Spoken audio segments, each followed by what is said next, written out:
শাসক দলের সঙ্গে নির্বাচন কমিশনের যে সংঘাত সেটা কিন্তু এ রাজ্যে যুগ যুগ ধরে হচ্ছে। বাম আমলে বহুবার সেই সংঘাত এখনকার মতোই যাবতীয় সৌজন্য আর সহিষ্ণুতার সীমা অতিক্রম করে গেছে। কয়েকটা উদাহরণ দিই।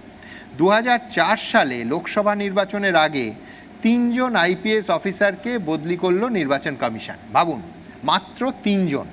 তাতেই আজকে মমতা বন্দ্যোপাধ্যায়ের মতো বামফ্রন্টের বৈঠকে জ্যোতি বসু প্রশ্ন তুললেন, কেন এই বদলিগুলোর পেছনে কোনো কারণ দেখানো হচ্ছে না। আর বিমান বসু লোকসভা নির্বাচনের পর্যবেক্ষকদের কলার ধরে থানায় হাজির করার ডাক দিলেন। পরপর এই রকম সংঘাতের ঘটনায় নির্বাচন কমিশনের তৎকালীন বিশেষ পর্যবেক্ষক, বিতর্কিত পর্যবেক্ষক আফজাল আমানুল্লাহ এ রাজ্যে ভোট স্থগিত করার সুপারিশ অবধি করে ফেলেছিলেন।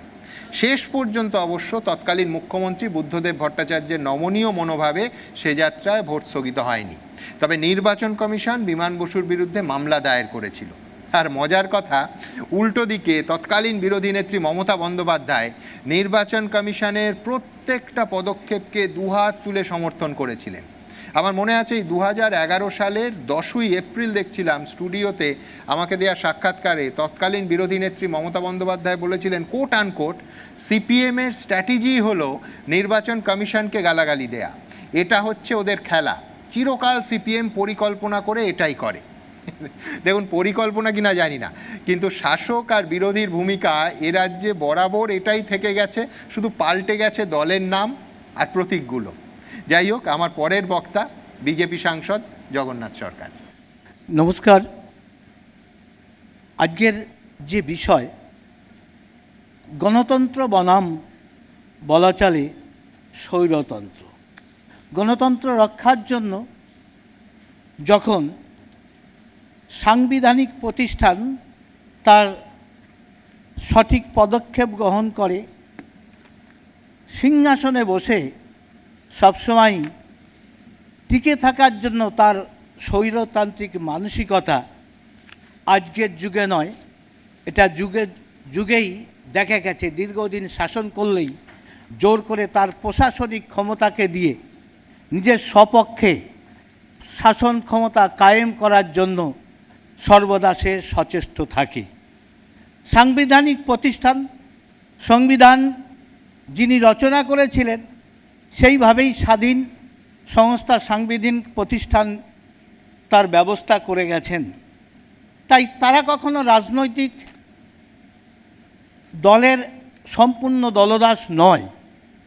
তাই নির্বাচন কমিশন মানুষের জন্য আইন তৈরি করে, নির্বাচন পরিচালনার জন্য একের পর এক পদক্ষেপ তারা গ্রহণ করে।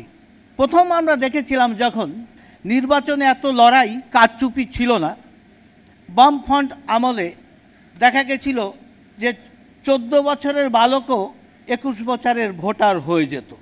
সেই কারণেই নির্বাচনী পরিচয়পত্র দরকার হয়েছিল এবং নির্বাচন পরিচয়পত্র নির্বাচন তালিকায় নাম উঠতে গেলে তার বয়সের সার্টিফিকেটের প্রয়োজন হতে লাগলো। একের পর এক ফতোয়া নির্বাচন কমিশন যখন দিতে লাগলেন, টিএন সেশন যখন পরিচয়পত্রের কথা বলেছিল, তখন আমরা দেখেছিলাম কি কেন্দ্রের সরকার এবং এখানকার রাজ্য সরকারের বামফ্রন্ট ছিল, উভয় পক্ষই তাকে পাগল বলে অভিষিক্ত করেছিল। কোনো প্রয়োজন নেই। ভাবুন তো, এখন নির্বাচনী পরিচয়পত্র কতটা জরুরি, সেটাও আবার জালিয়াতি হয়ে যাচ্ছে। এবং সেটাকে ব্যবহার করে এখন দেখা যাচ্ছে বাংলাদেশি অনুপ্রবেশকারী তাদের ভুয়ো পরিচয়পত্র যেখানে সেখানে পড়ে থাকছে। এবং বোরখার আড়ালে, যেহেতু মুখ দেখার নিয়ম নেই, সেখানেও দেখা যাচ্ছে বোরখা পরে পুরুষেরাও একই বিভিন্ন নামে ভোটগুলো দিয়ে দিচ্ছে। মৃত ভোটারও তারা দেখা যাচ্ছে ভোট পড়ে যাচ্ছে। এই রকম অবস্থা চলতে থাকলে নির্বাচন কমিশন গণতন্ত্র রক্ষার জন্য স্বাধীন সাংবিধানিক প্রতিষ্ঠান সরকার পক্ষের বিরুদ্ধে যত কড়া পদক্ষেপ নেওয়া যায় নেবেন, স্বাভাবিক কথা। ভোটার তালিকায় যদি অবৈধ ভোটার ঢুকে থাকে, মৃত ভোটার বাদ না দেওয়া হয় বিভিন্ন অজুহাত দেখিয়ে, তারা সেটা বাতিল করবেন। সরকার পক্ষ যদি বাতিল না করতে চায়, তার জন্য বিভিন্ন রকম পদক্ষেপ নেবেন, এটাই স্বাভাবিক অবস্থা। এই পরিস্থিতি আগে কোনোদিনই আমরা দেখতে পাইনি। তাই এখন আমরা দেখতে পাচ্ছি সেই নির্বাচন কমিশনকে আক্রমণ যেমন বামফ্রন্ট আমলে দীর্ঘদিন শাসনের পর নির্বাচন কমিশনকেই প্রতিপক্ষ করা হতো, যেহেতু তিনি মানুষের সাথে গণতন্ত্র রক্ষার জন্য এই কাজগুলো করেছিলেন, এটা যে কতটা বাস্তবসম্মত ছিল এখন আমরা বুঝতে পারছি। ঠিক তেমনি নির্বাচন কমিশন পশ্চিমবাংলার ক্ষেত্রে বর্তমানে তখন মমতা ব্যানার্জির কাছে নির্বাচন কমিশন তখন ঠিক ছিল, এখন সবচাইতে ভিলেন, তাকে আক্রমণ করতে হচ্ছে এই সাংবিধানিক প্রতিষ্ঠানকে, কারণ তার নাক, তার চোখ, কান, নখ বেরিয়ে পড়েছে প্রশাসনে বসে। আমরা জানি রাজসিংহাসনে বসার জন্য সেই রাক্ষসী রাজার মন ভোলানোর জন্য সুন্দরী রানী হয়ে তিনি সিংহাসনে ঢুকে পড়লেন রাতের বেলায় স্বরূপ। তিনি ঘোড়াশালের ঘোড়াশা খেতে লাগলেন, একে একে মানুষ খেতে লাগলেন, সব কিছুই খেতে লাগলেন। আজকে পশ্চিমবাংলায়ও আমরা যাকে সততার প্রতীক, রূপকথার, মানুষের, জনগণের হৃদয়ের রানী সেজেছিলেন, তাকে আমরা সিংহাসনে বসিয়েছিলাম দলমত নির্বিশেষে। তখন আমরা দেখেছিলাম বামফ্রন্টের সংগঠন সর্বত্র, রান্নাঘর পর্যন্ত কোনো অতিথি আসলে পার্টি অফিসে জানিয়ে আসতে হতো, লাল ঝান্ডা ছাড়া কিছুই ছিল না, গ্রামের পর গ্রাম দখল হতো। কিন্তু দেখা গেল এভাবেও তারা টিকিয়ে রাখতে পারেনি। গণতন্ত্র শেষ কথা বলে, শাসন ক্ষমতা যতই শক্তিশালী হোক না কেন, জনগণই শেষ কথা বলে। চৈতন্য স্বয়ং ভগবান, যাকে বলা হয় কেউ অবতার বলেন কলিযুগের, তিনি গণতন্ত্র রক্ষা করার জন্য কাজীর শাসনকে পরাজিত করেছিলেন সংগঠনের মাধ্যম দিয়ে।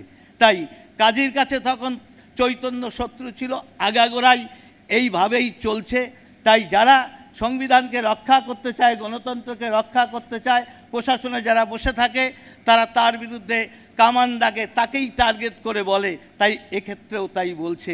আমরা দেখেছিলাম প্রশাসনে বসেই সেই জনগণের হৃদয়ের রানী তিনি একের পর এক সাম্প্রদায়িক বিভাজন শুরু করে দিলেন। তারপর তিনি ভোট ব্যাংক বাড়ানোর জন্য বিভিন্ন রকম সুযোগ সুবিধা দিলেন এবং একের পর এক ধর্ষণ হতে লাগলো। তিনি ভোটের লোভে, যেহেতু তাদের দলের লোক জড়িয়ে রয়েছে বিভিন্নভাবে, প্রশাসনকে মেরুদণ্ড ভেঙে দিলেন। পুলিশের দৈমন্তী সেনকে সঠিক তথ্য দেওয়ার জন্য, আসামি ধরে দেওয়ার জন্য প্রমোশন না করে তাকে ডিমোশনে পাঠিয়ে দিলেন। নির্বাচন কমিশনকেও যাতে কুক্ষিগত করা যায় সেই জন্য বিভিন্ন ক্ষেত্রে, অনেক ক্ষেত্রেই দীর্ঘদিন প্রশাসন থাকলে এই কাজটা করে থাকে। আমাদের বাংলায়ও বিভিন্ন প্রশাসনিক ক্ষেত্রে একইভাবে করেছে।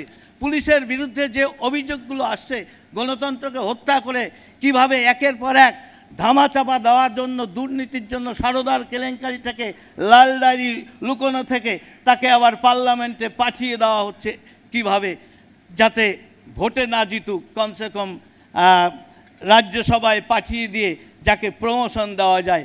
অর্থাৎ পরবর্তী জেনারেশন যাতে প্রশাসনিক লোকেরা দলদাস হয়ে তারা কাজ করতে পারে, তারই ক্ষেত্রে কয়েক কদম এগিয়ে যাওয়া। তাই এইভাবে তারা টিকে থাকার জন্য চেষ্টা করবে, স্বাভাবিক। কিন্তু মানুষ কিন্তু সর্বদা তারা অনুমান করে, আমরা নেতারা বা নেত্রীরা যাই হোক না কেন, তারা দুটো চোখ দিয়ে তারা মনে করে আমি বোধহয় সব ঠিক করছি, জনগণ কিছু বোঝে না। কিন্তু শেষ কথা জনগণ বুঝতে পারে, তারা লক্ষ লক্ষ চোখ দিয়ে তারা আসল দৃষ্টি বলে। কিছু বুদ্ধিজীবীকে কিনে নিয়ে তাদের সপক্ষে হাঁটালেও জনগণ কিন্তু তাদের নিজের বুঝতে পারে। তাই গণতন্ত্রের জয় সর্বত্রই হয়। যেভাবে প্রশাসনকে কবজা করে আমাদের বর্তমানে শাসনের যিনি বসে আছেন মমতা ব্যানার্জি একের পর এক পদক্ষেপ নিচ্ছিলেন, এখন সেটাকে ধ্বংস করার জন্য, গণতন্ত্র রক্ষার জন্য যারা কাজ করছে তার বিরুদ্ধে তিনি পদক্ষেপ নিচ্ছেন, তাকেই টার্গেট করছেন। কিন্তু এভাবে কখনোই টিকে থাকা যায় না। তাই তিনি তার চেষ্টা তিনি করবেন। তার যে অবস্থা আজকে সারা বঙ্গবাসীর কাছে তিনি প্রকাশ পেয়ে গেছেন। তিনি ধর্ষককেও সমর্থন করেন, বিদেশি শক্তি এদেশকে যারা ধ্বংস করতে চায়, দ্বিজাতি তত্ত্বের দেশভাগ, তারপরও তাদেরকে আহ্বান করে এদেশে এনে তাদের ভোটের ব্যবস্থা করে দিয়ে যাতে তারা সরকারে টিকে থাকতে পারে, তার জন্য সবসময় পদক্ষেপ নিচ্ছে। আর প্রশাসন বা বিচার বিভাগ সবাই মিলে যদি তার রোধ করতে যায়, টার্গেট তাকে করা হচ্ছে, এটা আজকে সত্যিকারের একটা গণতন্ত্রের পক্ষে একটা বিপজ্জনক অধ্যায় অবশ্যই। তাই এইভাবে তার যে প্রকাশ আজকে হয়ে গেছে, কোনো মতেই জনগণকে বোকা বানানো যাবে না। তাই আগামী দিন জনগণই শেষ কথা বলবে।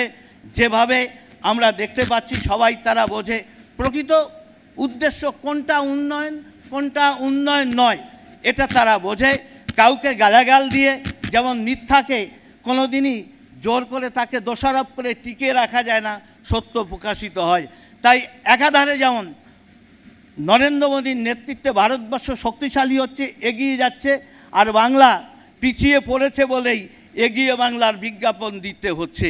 একটা প্রবাদ আছে, আমরা 30-এর দশকের আগে খাঁটি ঘি শব্দটা ছিল না, ঘি মানে খাঁটিই ছিল, ভেজাল আসলো বলে তখন তাকে বলা হলো এখানে খাঁটি ঘি পাওয়া যায়। তাই বাংলা সার্বিকভাবে পিছিয়ে পড়েছে বলেই এই সরকারি জনগণের পয়সায় বিজ্ঞাপন দিয়ে বলা হচ্ছে যে এগিয়ে বাংলা, বিশ্ব বাংলা, বাংলা পিছিয়ে পড়েছে। আর ভারতবর্ষ এগিয়ে চলেছে, এটা পরিসংখ্যান। ভারতবর্ষের সরকারি কথা নয়, আন্তর্জাতিক ক্ষেত্রে ভারতবর্ষের প্রভাব যেমন বেড়ে চলেছে, আর সেটা আমরা দেখতে পাচ্ছি প্রত্যক্ষভাবে।